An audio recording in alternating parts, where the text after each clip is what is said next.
안녕하세요. 8살 난 아들 하나 키우고 있는 40대 여성이에요. 제가 무슨 몇 억씩 쌓아놓고 사는 부자는 아니지만 여기까지 오는 길이 쉽지만은 않았어요. 그래도 자식 보기 부끄럽지 않을 만큼 열심히 최선을 다해 살았지요. 그런데 이제 와서 생각지도 못한 이유로 시부모님과 등을 지게 되었으니 마음이 무겁고 착잡하네요. 싫은 소리 안 하고 사는 가정이 없다지만 제가 이런 상황에 처할 줄은 저조차도 몰랐습니다. 지인의 소개로 남편을 만났는데 당시 남편은 대기업을 다니고 있었고 저는 작은 가게를 운영하고 있었어요. 가게를 운영하기 전에는 저도 직장 생활을 했었는데 남편이 다니는 회사만큼 좋은 곳은 아니었고 월급도 박봉이라 돈이 영 모이지 않더라고요. 그래서 나이 29살에 다니던 회사를 때려치고 친정어머니의 도움으로 작은 피자 가게를 열었습니다. 그리고 운이 좋았는지 1년 만에 그 지역에서 5손가락 안에 드는 맛집으로 인정받게 되었고 남편을 만났을 당시에는 가게가 어느 정도 안정세에 들어선 때였어요. 사귄 지 2년 만에 양가의 축복 속에서 부부의 연을 맺었는데 당시 시댁도 사정이 나쁘지 않았고 친정은 경제적으로 여유가 있었습니다. 덕분에 시댁에서 5천, 친정에서 1억 정도 경제적 지원을 받았고요. 그리고 저희 둘이 모은 돈도 제법 있었기에 4억대 아파트에서 신혼살림을 시작할 수 있었지요. 솔직히 말해서 당시 제 주변의 많은 친구들이 저를 부러워했어요. 하지만 그 행복은 오래가지 못했습니다. 제가 아들을 낳고 얼마 지나지 않았을 때였는데 아버님이 갑자기 사업을 하겠다면서 회사를 나오신 게 화근이었지요. 명예퇴직까지 2년도 남지 않았던 터라 어머님께서 절대 안 된다고 말리셨다는데 저희 아버님 성격이 소위 당신 말이 법이라는 분이세요. 게다가 평소에도 어머님 따라 멍청한 여 편내라고 칭하시며 많이 무시하셨거든요.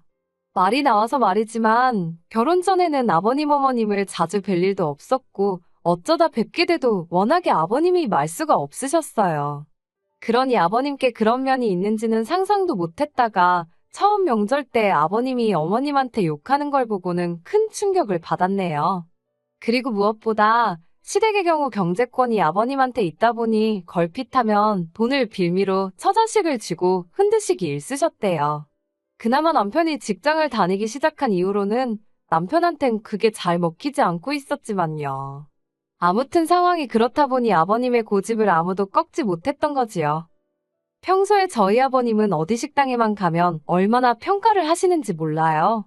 밑반찬부터 시작해서 이건 짜고 저건 싱겁고 인테리어는 어떻고 직원 관리는 또 어쩌고 저쩌고 정말 생각지도 못한 별의별 걸 다 걸고 넘어지시는데 그렇다 보니 저나 남편은 아버님 어머님을 어디 모시고 가서 돈을 쓰면서도 눈치 보는 일이 일쑤였어요. 그리고 아버님 생각엔 당신 성에 안 차는 가게들보다 당신이 2배, 3배는 더 잘할 자신이 있으셨던 모양입니다. 가족들과 상의도 없이 재산의 일부를 처분하여 식당을 차리셨거든요. 하지만 사실 아버님도 어머님도 장사는커녕 어디 식당에서 설거지도 한번 안 해보신 분들이세요. 반면에 저는 이미 장사를 한 지 몇 년 차였으니 처음 하시는 일인 만큼 작게 시작해보시라 조언을 드렸습니다. 그런데 아버님은 나이도 어린 제가 당신을 가르치려 드냐면서 제 말은 귓등으로도 듣지 않으시대요. 뿐만 아니라 제 장사가 잘 되는 건 제가 장사하는 동네 사람들 입맛이 싸구려란 식으로 비하를 하시는 게 아니겠어요? 그런 어처구니 없는 소리까지 들은 마당에 제가 뭘 더 조언이라고 해드리고 싶었겠어요. 저도 어디 마음대로 해보세요라는 심정으로 더는 이러쿵저러쿵 하지 않았습니다. 그리고 아버님은 아버님대로 보란듯이 50평짜리 상가를 턱하니 계약하고 오셨는데 거기서 깨진 돈만 2억이 넘었을 거예요. 거기다 인테리어에 뭐해? 제가 구체적으로 따져보진 않았지만 어림잡아 한 3억은 우습게 들어갔을 겁니다. 하지만 아니나 다를까 아버님의 식당은 제대로 굴러가지 않았습니다. 일단 터무니없이 비싼 가격이 문제였고 손님들한테 불친절하셨거든요. 심지어 손님이 당신한테 반말을 했다고 내쫓는 일도 빈번하게 발생했지요. 그러다 보니 결국 장사 시작한 지 2년 만에 쫄딱 다 말아드셨습니다. 그것도 문제가 당신 자존심 때문인지 아니다 싶으면 하루라도 빨리 터셨어야 하는데 어떻게든 버텨보시려고 하다가 돈만 더 까먹으신 눈치였어요. 나중에 듣기로 가게 전부 다 정리하고 4천만 원인가 건지셨다고 들었습니다. 그뿐만이 아니었습니다. 결혼 당시 남편이 말하기론 그래도 아버님 어머님 두 분이 살고 계신 아파트는 아버님 명의로 된 자가라고 들었고 현금 자산도 조금 있다고 들었어요. 연금도 나오고 있고 뭐 크게 걱정할 건 없다고요. 게다가 어쨌든 아들 장가간다고 5천만 원을 내주셨으니 저 역시 적어도 사정이 어렵지는 않은가 보다고 짐작했지요.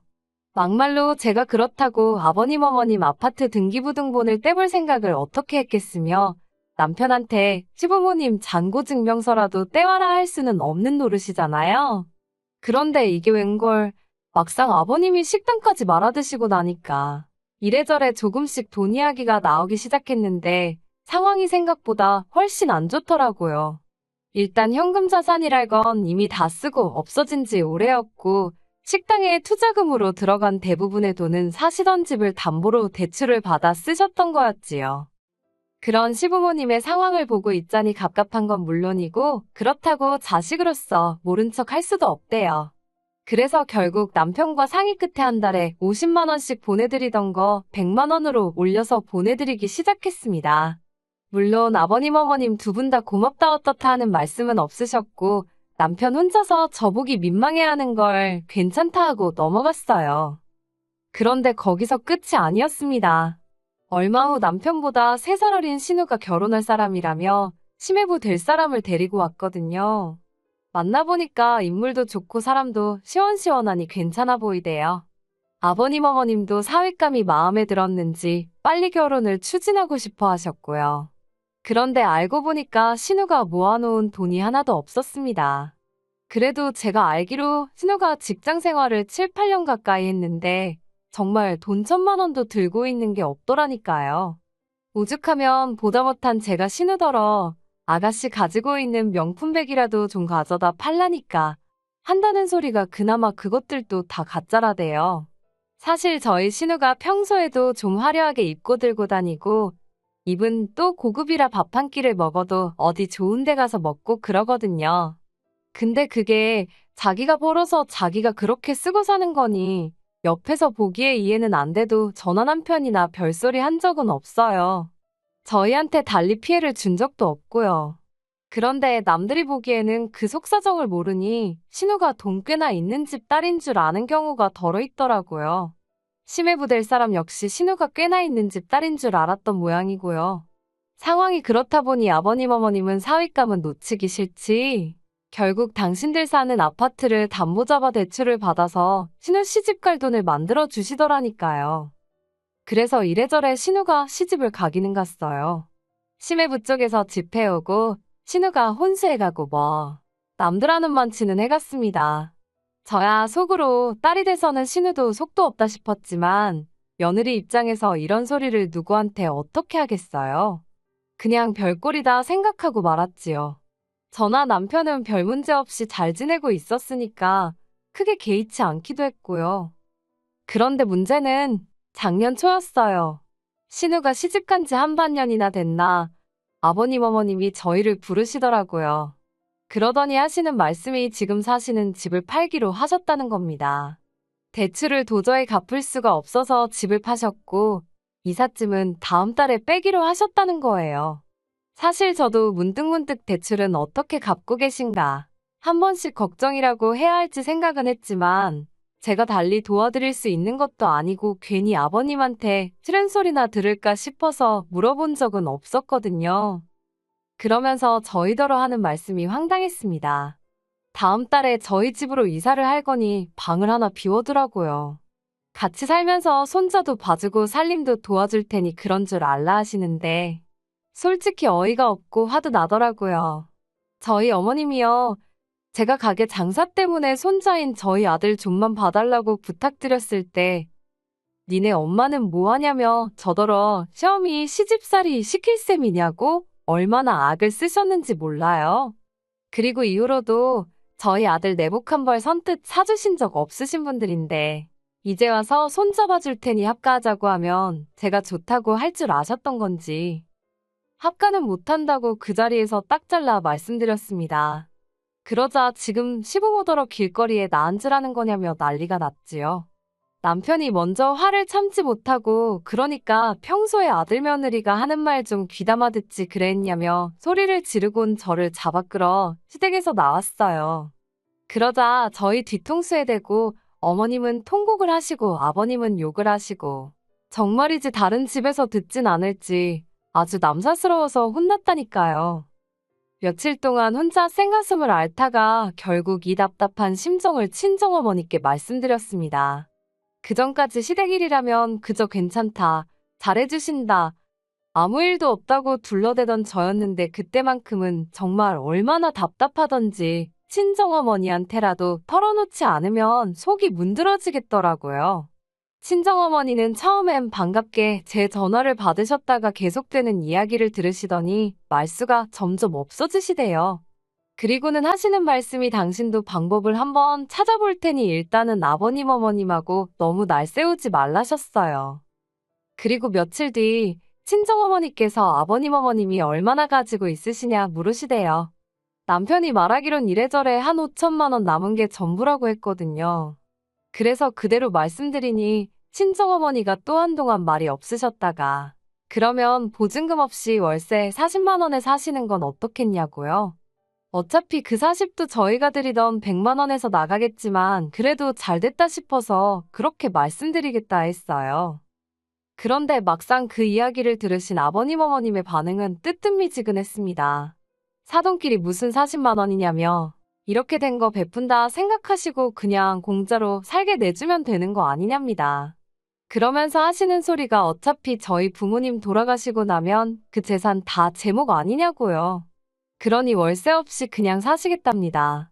황당했지요. 그 오피스텔은 저희 친정부모님도 당신들 노후 대비책으로 마련해 놓으신 거고 주변 시세대로라면 한 달에 월세 80은 받을 수 있는 건데 그나마 사돈이라서 보증금도 안 받고 반값으로 해주신 거거든요. 그래서 제가 그렇게는 말씀 못 드린다 했습니다. 하지만 제가 그 정도로 안 된다 했으니 아버님 어머님도 수긍을 하셨으면 좋았을 텐데 아버님은 기어이 저희 친정어머니께 직접 연락을 드렸더군요. 그리고는 친정어머니더러 서로 돕고 사는 세상 아니냐며 자식을 주고받은 사이에 그깟 40만 원을 꼭 받아서 생색을 내야겠냐, 집주인 행세를 하려드는 거냐, 별의별 말 같지도 않은 소리를 하셨다대요. 저희 친정어머니가 그럼 그냥 살지 마시라는 소리가 목구멍 끝까지 올라왔는데 딸인 제 입장도 있고 해서 꾹 눌러 참고 한번 딸이랑 이야기해보겠다 하셨답니다. 저는 그 이야기를 듣는 내내 어찌나 분하고 속상하던지 온몸이 부들부들 떨리더라고요. 저희 친정어머니가 정말 선의로 베푸시는 건데 아버님은 마치 당신이 뭘 맡겨놓기라도 했다고 생각하신 건지 솔직히 저를 막대하시고 무시하셔도 아버님 연세도 있으시고 성격도 그러하냐고 흘려넘기기 일쑤였어요. 하나하나 따지고 들면 아버님하고는 물론이고 남편과의 사이도 틀어질까 싶어서 나 하나 참으면 그만인 셈 쳤달까요. 그런데 다른 사람도 아니고 저희 친정어머니한테 함부로 말씀하셨단 소리를 들으니 분해서 참을 수가 없었네요. 저는 남편에게 아버님하고 확실히 어느 쪽이든 정리를 하라 했습니다. 들어와서 사실 거면 집세 40만 원 내시고 그게 아니면 알아서 하시라 말씀드리라 했지요. 남편은 저에게 몹시 미안해하면서 아버님 어머님께 제 뜻을 전했고 집안이 뒤집어졌습니다. 아버님은 돈 40만 원 가지고 아주 지 시부모 길을 꺾어 놓으려 든다며 괘씸하다 난리셨고 죽어도 저희 친정어머니께 사과는 못한다 하시대요. 그래서 저도 그러면 그냥 오피스텔 이야기는 없던 걸로 하자 했습니다. 막말로 제가 아버님 어머님한테 사정해서 오피스텔로 모시고 싶은 생각도 없었고요. 그리고 결국 이삿날이 되었어요. 아침에 출근 준비를 하는데 어머님한테 전화가 와서는 2시쯤 도착한다고 이삿짐 넣어야 하니까 현관 비밀번호를 알려달랍니다. 어이가 없어서 저희 집으로 이사를 왜 오시냐고 계실 곳 없다고 딱 잘랐어요. 그리고는 그렇게 대책 없이 움직이시면 어쩌냐고 저도 모르게 조금 울컥해서 화를 냈네요. 그러자 언제 아버님이 받으신 건지 비밀번호 말 안 하면 2번 다시는 저희 자식으로 생각 안 하겠다며 으름장을 놓으시는 겁니다. 어머님 아버님 억지에 진저리가 나서 남편에게 전화기를 넘겼고, 이후로 스피커폰이 아닌데도 무슨 상황인지 다 알 만큼 아버님과 남편 사이에 고성이 오가돼요. 결국 아버님 어머님은 신혼에 집으로 가셨고, 남편은 저에게 못 보일 꼴을 보여서 미안하다 했습니다. 그리고 이후로는 아버님 어머님과 정말 연을 끊었다시피 하고 살게 되었네요. 사실 얼떨결에 아버님 어머님을 모시게 된 신우에게는 조금 미안한 마음이 있어서 아버님 어머님 들이던 생활비를 신우편으로 보내주고 있어요. 사실 이번 일로 저보다는 남편이 아버님 어머님에 대한 원망을 더 크게 하는 듯해요. 근데 그거야 남편과 시부모님 사이의 일이니 저는 끼어들지 않을 생각입니다. 그저 언젠가 아버님도 당신이 지나치셨음을 깨달으시면 좋겠다는 바람뿐이에요.